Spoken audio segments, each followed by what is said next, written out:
नमस्कार सगळ्यांना. रफी की याद में या उपक्रमात आपण हिंदी गाण्यांच्या सुवर्ण काळातील फिल्मी गाण्यांच्या आठवणी करीत आहोत. रफीने आवाज दिलेल्या आणि पडद्यावर ती गाणी सादर केलेल्या विविध हिरोंची आपण फिल्ममधल्या गाण्यांच्या आठवणी करत आहोत. या आधीच्या पहिल्या भागात आपण मनोज कुमार आणि रफींच्या काही गाण्यांच्या आठवणी केल्यात. 1965मध्ये आलेल्या गुमनाम, हिमालय की गोद में आणि शहीद या 3 म्युझिकल हिट सिनेमातील गाण्यांच्या आठवणी आपण केल्या. आज आरंभ करू या दुसऱ्या भागामध्ये. 1976मध्ये राज खोसला डायरेक्टर असलेल्या दो बदन या सिनेमा रिलीज झाला. याचे संगीतकार होते रवी आणि गीतकार होते शकील बदायोनी. यामध्ये मनोज कुमार, आशा पारेख, प्राण आणि सहाय्यक अभिनेत्रीच्या भूमिकेमध्ये होती सिमी ग्रेवाल.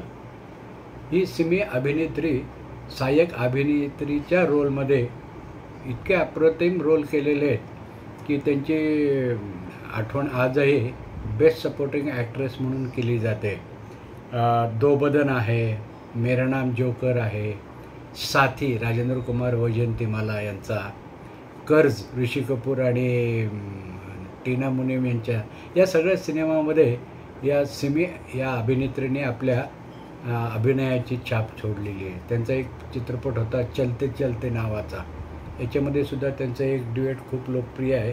आता काही त्याची आठवण आपण करण्याची आवश्यकता नाही.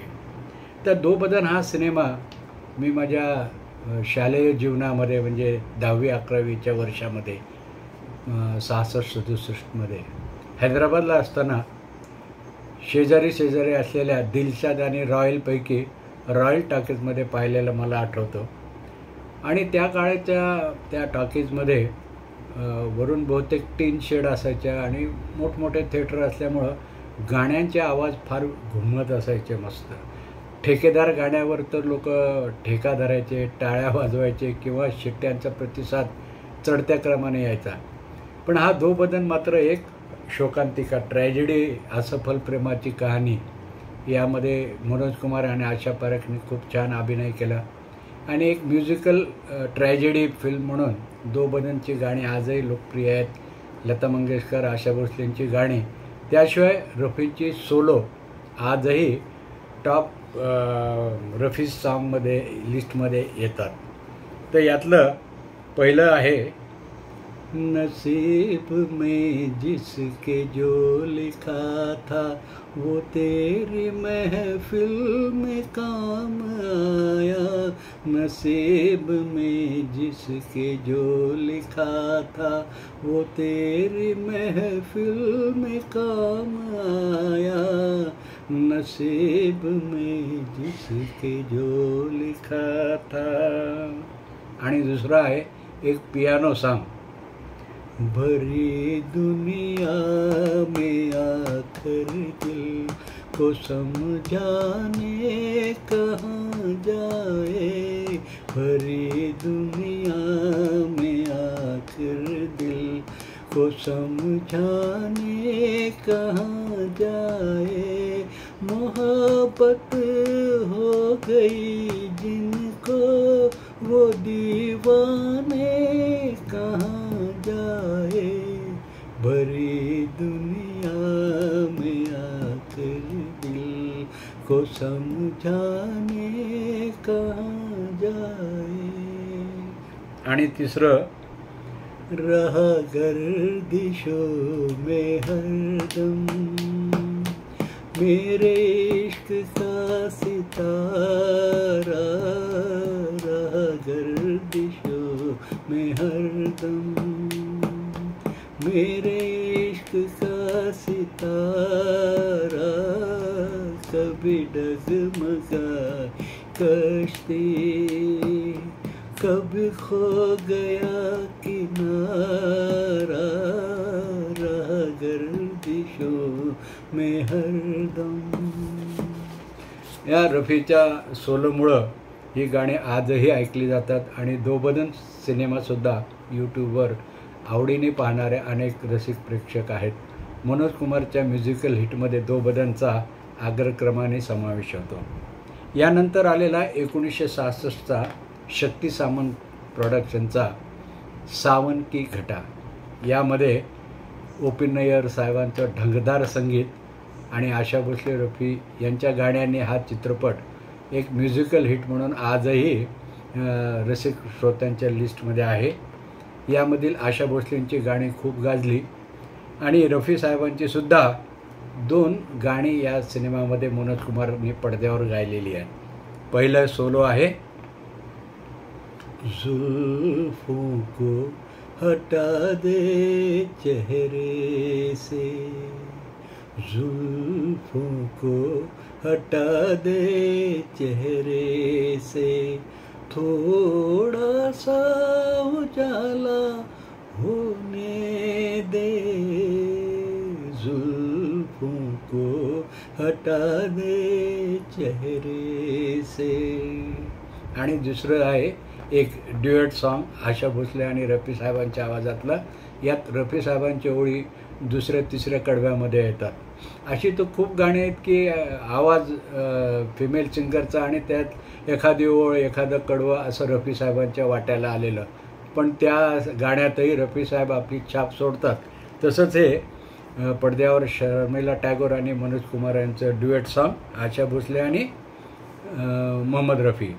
या गाण्याची ओळी आहेत, होठों पे हंसी आँखों में नशा, होठों पे हंसी आँखों में नशा, पहचान है मेरे दिलबर की, जब डाली नजर दिल मोह लिया, क्या बात है ऐसे जादूगर की, होठों पे हंसी आँखों में नशा. रफी साहेबांच्या सुद्धा ह्याच ओळी आहेत ज्या आशा भोसलेंच्या आवाजातल्या आहेत. यानंतर मनोज कुमारचा आणखीन एक सुपर डुपर म्युझिकल हिट आला होता 1967. यावेळेला आम्ही कॉलेज कुमार झालेलो होतो आणि मला आठवतं मी कॉलेजला अंबेजोगाईच्या योगेश्वरी महाविद्यालयात हॉस्टेलवरचा विद्यार्थी. त्यामुळे शनिवार रविवार आम्हाला हॉस्टेलवरच्या विद्यार्थ्यांना सिनेमा पाहायला मोकळीक असायची. तर अशाच शनिवार रविवारच्या एन्जॉय डेच्यामध्ये हा पत्थर के सनम सिनेमा आमच्या पाहण्यात आला आणि आठवणीत घट्ट रुतून बसला. गुलशननंदा नावाचे एक हिंदी उपन्यासकार होते. त्यांच्या बहुसंख्य उपन्यास म्हणजे कादंबऱ्यावर हिंदी चित्रपट निघाले, ते यशस्वी झाले, सुपर डुपर हिट झाले. या सगळ्या कादंबऱ्यांची नावं तुम्हाला गुलशननंदा म्हणलं की पटापट आठवतील. तर त्या अशाच एका कादंबरीवर आधारित होता हा पत्थर के सनम. आणि यातील कलाकार होते मनोज कुमार, वहिदा रहमान आणि मुमताज. असा एक थोडा लव ट्रँगलचा पिक्चर. आणि यात विलन प्राण साहेब आणि विनोदाची बाजू मेहमूद आणि सहाय्यक अभिनेत्रींनी सांभाळली होती. तर या पत्थर के सनमचे सगळे गाणे ज्याला हिट अल्बम म्हणून संगीत होतं लक्ष्मीकांत प्यारेलाल यांचं. तर यामध्ये या सिनेमाचं शीर्षक असलेलं टायटल सॉन्ग किंवा शीर्षक गीत रफी साहेबांच्या आवाजातलं एक पियानो सॉन्ग म्हणून खूप अजरामर झालं असं म्हणूया रफीच्या आवाजातलं. त्याचे ओळी अशा आहेत, पत्थर के सनम तुझे हमने मोहब्बत का खुदा जाना, पत्थर के सनम तुझे हमने मोहब्बत का खुदा जाना, और बड़ी भूल हुई अरे हमने ये क्या समझा ये क्या जाना, पत्थर के सनम. आणि पहिल्या भागात म्हटल्याप्रमाणे रहस्यमय चित्रपट आणि मनोज कुमार यांची जोडी फार छान आहे.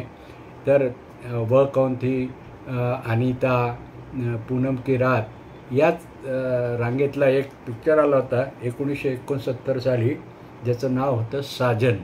संगीतकार लक्ष्मीकांत प्यारेलाल आणि यात मनोज कुमारची नायिका होती आशा पारेख. यामध्ये दो पैलू दो रंगमधलं गीत म्हणता येईल असं लता मंगेशकरच्या आवाजातही आहे आणि रफी साहेबांच्या आवाजात. तर त्याच्या ओळी अशा आहेत. साजन साजन पुकारू गलियों में, साजन साजन पुकारू गलियों में, कभी कलियों में कभी फूलों में, साजन साजन पुकारू गलियों में. आणि लता मंगेशकर आणि रफी साहेबाच्या आवाजातलं हे ड्युएट सॉन्ग पडद्यावर आशा पारेख आणि मनोज कुमार. रेशम की डोरी, रेशम की डोरी. आणि नंतर आलेला 1975 सालचा रफी आणि मनोज कुमार कॉम्बिनेशनचा हा शेवटचा सिनेमा म्हणता येईल असाच आहे. यामध्ये मनोज कुमारची नायिका होती साधना आणि संगीतकार होते रवी. यामध्ये रफी साहेबांचे 3 सोलो गीत खूप गाजले. आजही आपल्याला विविध माध्यमामध्ये ते ऐकायला मिळतात, पाहायला मिळतात. पहिलं आहे तेरी जवानी तपता महीना नाजनीना, तेरी जवानी. आणि दुसरं आहे मतलब निकल गया है तो पहचानते नहीं, मतलब निकल गया है तो पहचानते नहीं. आणि तिसरं आहे खूप असं हळूवार रोमॅन्टिक गाणं पडद्यावर साधना आणि मनोज कुमार. दूर रह कर न करो बात, करीब आ जाओ, दूर रह कर न करो बात, करीब आ जाओ. तर असं हे रफी आणि मनोज कुमार यांचं म्युझिकल कॉम्बिनेशन आपण 2 भागामध्ये ऐकलं. हे कसे वाटले एपिसोड जरूर तुमचे लाईक द्या, कॉमेंट्स द्या आणि चॅनलला सबस्क्राईब करा. भेटूया पुढच्या एपिसोडमध्ये. तोपर्यंत नमस्कार.